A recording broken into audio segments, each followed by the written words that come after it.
This is Bloody Scotland, this is the Bloody Scotland launch, and I want to tell you a little bit about how we come to be here. It was our fault. About 2.5 years ago, we were at the Crime Rights Association conference in Lincoln, and we'd been sitting after dinner with the second bottle of Prosecco, Okay. thinking about crime, criminals and Scottish writing.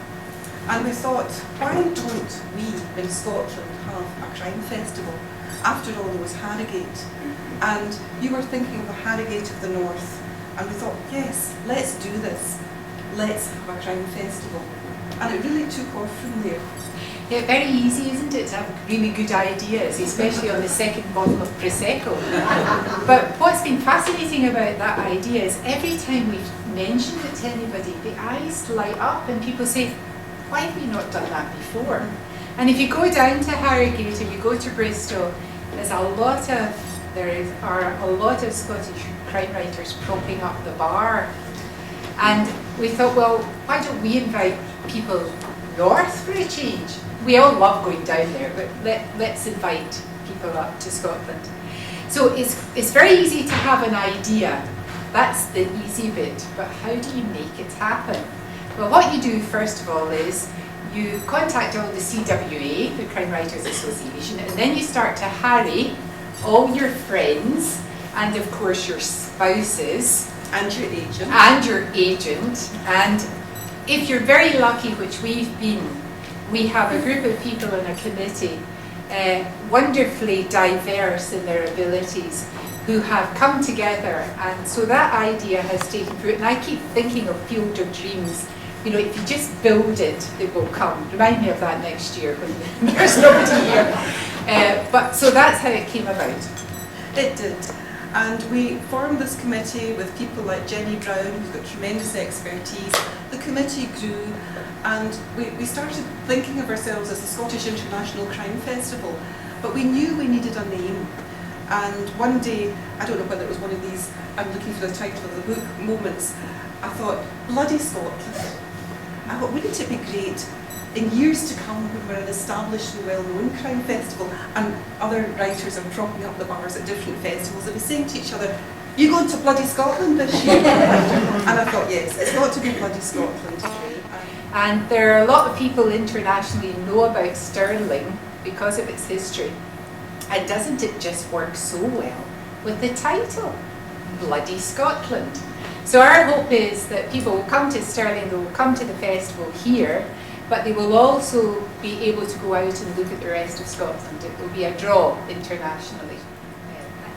And I should also say that we planned this to be the first really friendly digital festival. This is why this man is here.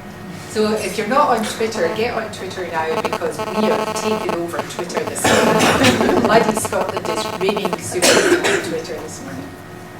So I think with that we will be handing over to our friend Mr. Rankin here to say a little bit more. I think we, as writers, we like to sort of finish as we begin. I started off by telling you the wee story about how this all started over a couple of bottles of Prosecco. And any good writer knows that the end always reflects the beginning. And therefore, this is why there are 2 glasses of Prosecco coming in. And we are going to Same bottle. We stuck a cork in. Okay, so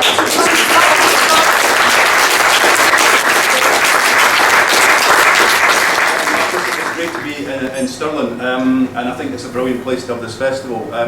By coincidence, my new book that comes out next month, the climax of the book takes place in Stirling. did you plan that? If I had planned it, it would be next year's book. Next year's book if I planned it, not this year's. But also Stirling, of course, is a wonderful second-hand record shop. So there's many a good reason to come to Stirling next year, I think. I hope many things come out of this, but one of the things is that I think Scotland at the moment is just alive with so much great talent in crime fiction.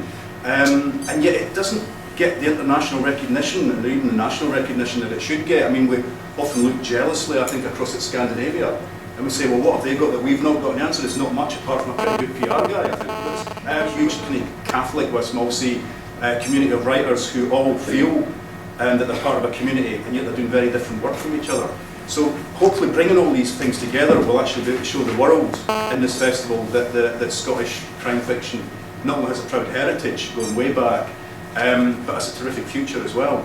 And talking about heritage, next year is the 125th anniversary, correct me, of Sherlock Holmes. Yeah, so we're hoping that we'll be able to celebrate, draw Conan Doyle back to Scotland basically, and claim him for our own. It'll be 35 years since Willie McIlvanney wrote the first Laidlaw book, I'm told. I can't believe that. 35 years. And of course that was a huge influence on my first, or on Rebus, and the first Rebus book was 87, so it'll be 25 years next year from the first Inspector Rebus book. So there's a few things that we're already starting to think, well, we can have an event on that, we can maybe get McIlvanney along, we'll ask him certainly.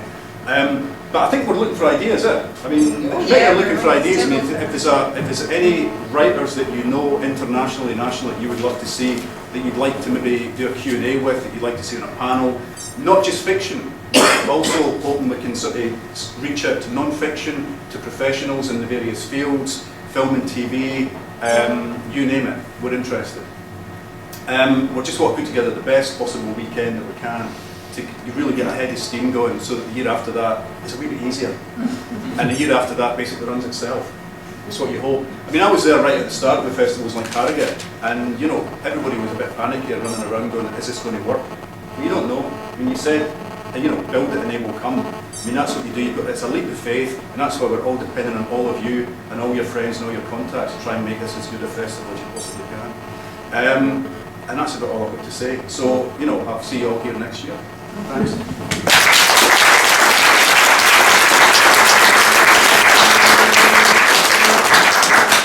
Right, we're done? Yeah, we're done. Is that right?